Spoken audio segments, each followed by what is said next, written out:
Break down the behind the bar situation of you running up on him.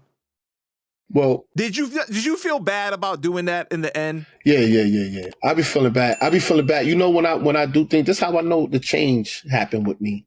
And I know that now I can really accept the process and the whole transition of what I went through, because after I do things now, I feel bad. I swear to you, I be feeling bad when I be making videos about dudes and I talk about their moms, or if I, you know what I'm saying? Because when they open the door for certain shit, when I said the shit about Hassan, I felt bad. I'm like, damn, fucking said that about his fucking family, man. That's fucking crazy, man. Because I think about my family. And when it came to behind the bar, that sad puppy dog face, and I'm like, he's really not about that life. But sometimes you got to do that to people to show that, yo, listen, man, this is not you. Stop it. You're going to get hurt. And you lucky I'm running up on you, because if some one of them little young dudes from Bronx River wanted to make an example, you would have been one example they could have used. Not in the name of Hassan Campbell, just in the name of, you bitch ass nigga. You coming up here fronting like you walking through Bronx River just to make a reputation. What? So what happened was I was in the Bronx. I was on Tremont Avenue, which is about 2 miles away. I was about 2 miles away. And I was on the phone with Saladin. Shout out to Saladin. Shout out to OG Blue too. I was on the phone with him, and he before we hung up, he was like, "Hey, yo, I'm gonna hit you back later." He said, "Yo, I'm about to go on this joint with behind a bar." I said, "Behind a bar? What you doing with him?" He said, "Nah, he live right now. He in Bronx River." I said, "What you mean, like for real? Like live? Like he's there?" He said, "Yeah." And I was on the highway. I said, "Nah, he ain't live like where I could see him." He was like, "Yo, I'm telling you, Ted, he out there right now." I said, yo, hang up. I hung up. I went on my phone and I looked at the live, and he was in the projects. I said, what the I said, he has to be out here with a group of dudes. He has to be. And then I'm looking in the background. I'm like, damn, he ain't even with nobody. What the fuck is wrong with him? I flew over there. I don't know, when I'm trying to get somewhere, traffic really started coming. I said, please, God, just let me make it there. Made it there. I pulled up.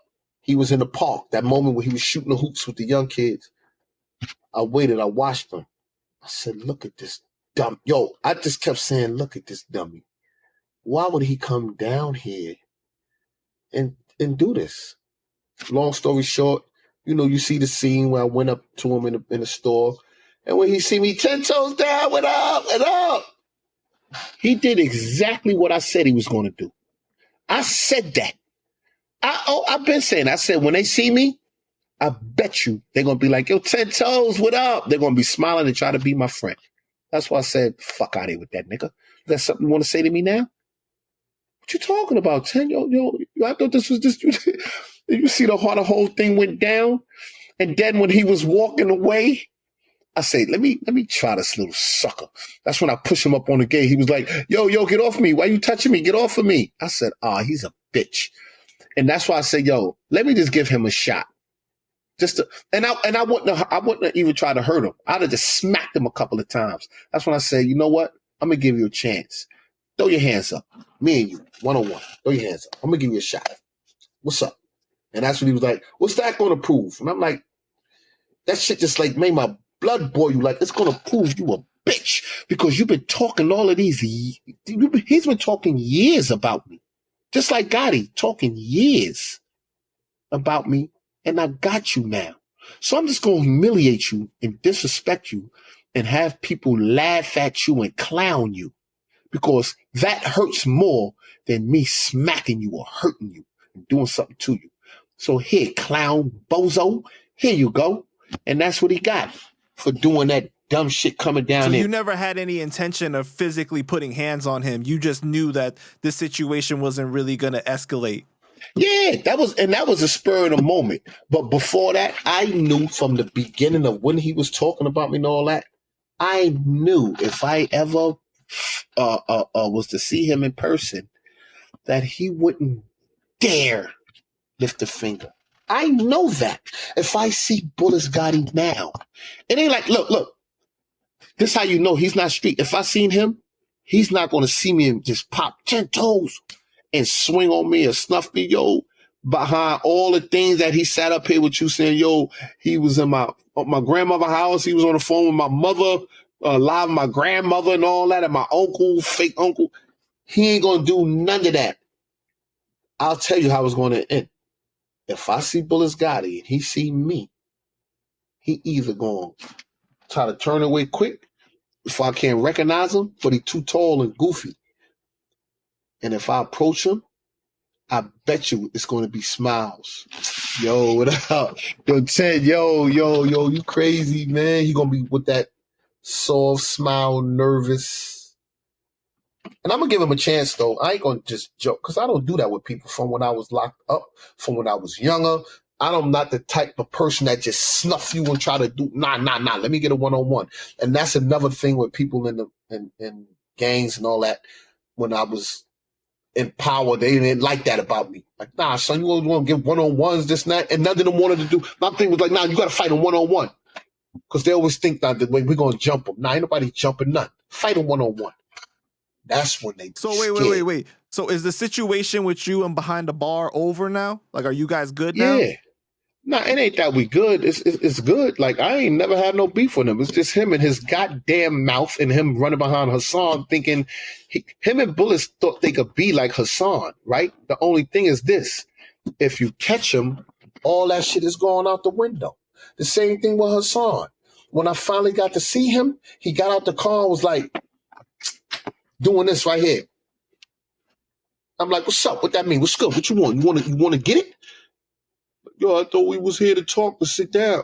Oh, because like you bugging right now, and we was in the parking lot. But do you give behind the bar any credit because he stood there and he took it? Like, he didn't flinch when you was like moving closer to him or getting in his face. Like, he actually stood right there. Nah. Flinching don't mean shit. If he was farting and almost shitting on himself, that's where the movements was at. You didn't see the bowel movements, the clutching of his ass. He was scared to death.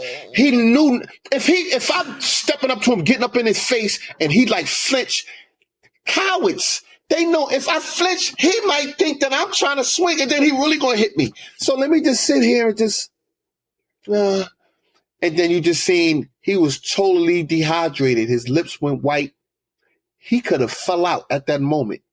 And I knew, because I don't know, like when it comes to me, I think like, damn, I could go crazy on this person. I don't know their medical history. He got heart problems. He might have a blood clog in his head. I don't know what the fuck going on with him. So I really don't want to go all the way because I know if I hit him, I'm going to hit him with some power. So I said, I'm going to give him a chance. I'm going to smack him. I'm going to smack him around. I just want to show him. But I'm going to hit him with the body blows, the strong. But oof. I'm going to hit him with a couple of body blows. But when I hit him in the face, I'm going to smack him. I just want to give him a chance to show him. Knock them headphones off, you fake truck driver. You got the fucking piece to your mouth. I was just going to do all kind of shit and then kick him in the ass. Get on out of here, you little groundhog. Because that's what he looked like in my face. He looked like a groundhog. I didn't know he was that short, stubby, little fat, yellow teeth. I said, this the groundhog. Look at this motherfucker. I couldn't believe it. I'm like, this is the motherfucker all these years been talking shit. But it worked out good. It worked out good because he took down all the videos of me. He changed his behavior. And that's what I like. I like a behavior change. I like when people eat some humble pie. What'd he say? Yeah. I spoke to him. I gave him some humble pie. He was saying, yo, I'm not with that. Yo, you know what I'm saying? I can't remember if he said he apologized, but I know he did say like, yo, man, I'm not really about that. Yo, yeah, he did apologize. He said, yeah, I apologize. You know what I'm saying? Like, I thought this was just some YouTube shit and I know you take shit so serious. I said, it's not that I take it serious. You doing serious situations on a dude who have children, have honor, and I'm up here really wanting to unite us. I really want to see us come together, and you up here putting dumb videos and talking stupid about me. You talking like you tough at the same time. And we were supposed to have met up again. So I told him, yo, listen, come down to Harlem. We'll meet in Harlem. That's where he got a video where he came down to Harlem. And I was going to meet him, and we were supposed to do some content again, but I ain't never go over there and meet him. Ain't nothing happened. He was down by the Apollo. I said, yo, come down. Be like, yo, 10 toes down. I'm down in Harlem now. Nigga, I'm in your hood. And that's where he did that. I told him to do that. It's a fact. I told him to do that.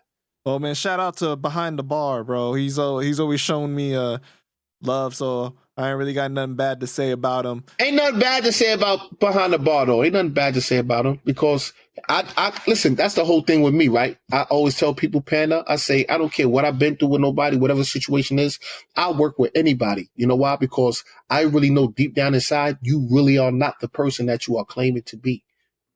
You're not. You fronting because you're really not ready for prison. You're really not ready to be stripped naked and do all the motions and everything that I went through. You're really not ready with putting a gun to somebody and pulling the trigger.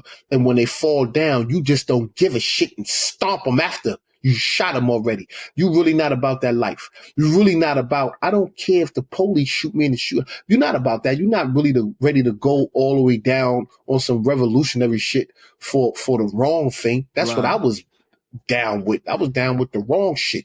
And now that I'm on the right side, wanting to do the right thing, I'm getting more backlash doing the right thing than I did doing the wrong thing. I'm like, damn, if I was doing bad shit, y'all would really praise me, but I'm doing the right thing and y'all still get fuck that nigga, yo, this and that, yo, that nigga, bitch ass, and they want to talk crazy, then make up shit. Then you got Bulletz Gottis and these type of guys when they're really not street dudes. You can't be a street dude. You know why? Because you ain't been out in the streets. Either you ain't been out there long enough to be able to experience nothing, and it's a different time and era. Where in my era, if you even thought about saying the things that you said, you would be murdered, dead. Like, for real. I would kill you. Like, for real. That was my mindset. Like, if he says that, that's what I'm going to do. I'm going to murder him. And I'm not going to feel no way about it. But not today. Hell no. You can say whatever you want, do what you want to do. And I'm going to laugh and clown you and I'm going to do comedy on your ass because it ain't even that serious to me. Because let it be duly noted that taking a human life is nothing to play with. Taking a person's family away from them is going to live with you forever. It's easy to let that thing go. It's what's going to happen afterwards. And that's what I want these kids and adults, most of the adults, to know the after effect of and what's going to happen after that. Right. And a lot of y'all don't know how to live. Everybody want to know how to kill, but nobody's speaking about how to live. All right, 10. I just want to thank you for your time, man. It was a great conversation. I think we hit a lot of different points. Is there anything that you want to say to the people before we go ahead and wrap it up? You already know what it is. It's 10 toes down, man. 10 toes down is in the building. It's a Wong here. It's in the building for the same time, for the same thing here. And another rude boy, a bomba clad boy in the building. The all three are we there, so. And you already know I got my motherfucking man on point. You already know what it is, man. It's 10 toes down, man. Take life serious, but look at it as a joke. 10 toes down, man. That's what it is, bro.